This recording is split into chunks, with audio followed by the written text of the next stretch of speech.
Welcome back to the National Home Service Contract Association. You know, one of the largest appliances in your house and one of the most important, especially if you have a bunch of kids, is going to be your refrigerator. This door opens and closes a lot of times in the course of a day, so you want it to be running in tip-top efficiency because it draws a lot of energy and can really run up your bills.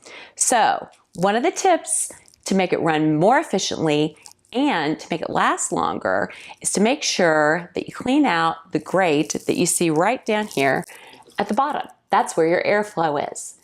Believe it or not, it gets super dirty. Sometimes I'm almost afraid to take it off. So we're gonna take it off today. I've cleaned it not that long ago, but we're gonna see what it looks like. Other than the flashlight, one of the most important tools I think you need to have for this one is something to kneel on. This is a little knee pad that you can use in your garden. You can find them at the dollar store. You're really gonna be glad that you have it by the time you're done with this one.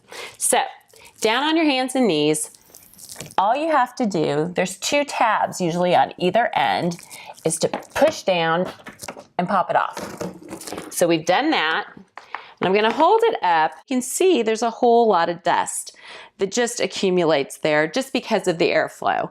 So it's really smart to always take it off periodically and wash it. Ew. Wasn't that long ago that I cleaned underneath here, but I'm gonna run my finger right across the front. Ick. That's pet hair, that's probably dust, dander, who knows what. But I'll tell you what, it's not what you want underneath your refrigerator because it's really gonna take a toll on it, make it run inefficiently, cause breakdowns, and probably make the life of your refrigerator a lot shorter. If we look even further, you're gonna see even more gross stuff underneath here. You can see again, dirt, hair, all kinds of stuff. Yeah, the occasional crumb. There's, I think, a toothpick. Who knows? You might even find some change underneath there if you're lucky. But most of all, you're just gonna find dust and dirt. That's where some of these handy dandy brushes come in really handy.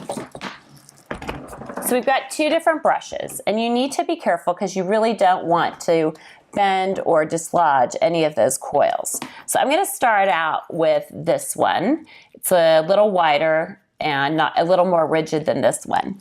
And I'm gonna go ahead and start at the bottom underneath and just kind of run it back and forth, and you can see all the dust. Oh my gosh. I really am gonna lose my job, aren't I? Look at that. Is that awful? Let me tell you, if you've never done this, don't feel bad, but be sure as soon as you finish watching this video, you go get the brush and you do it because it is so important. Now keep in mind, I really do this on a fairly regular basis, but especially during the winter months when the house is closed, you're just gonna get a buildup of this kind of stuff. So I think the last time that I probably did this may have been 2 or even 3 months ago. So it just shows you how quickly that this can build up. The next tool that you're gonna wanna use is gonna be your vacuum. Now, you can use a handheld vacuum, or I'm just using my regular upright with its attachment, putting that on, and then making sure that I use a very narrow attachment at the end.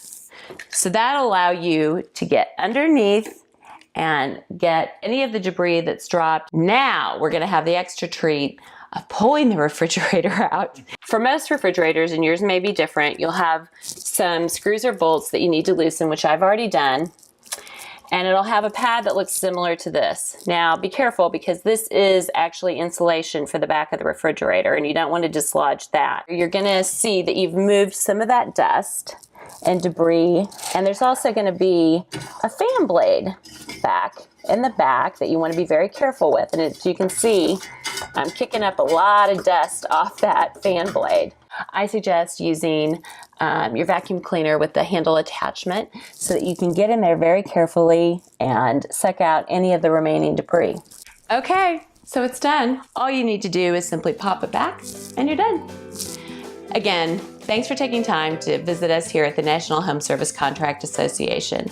Be sure to visit us online for tips like this and other information at homeservicecontract.org and follow us on Twitter at Cover Your Home.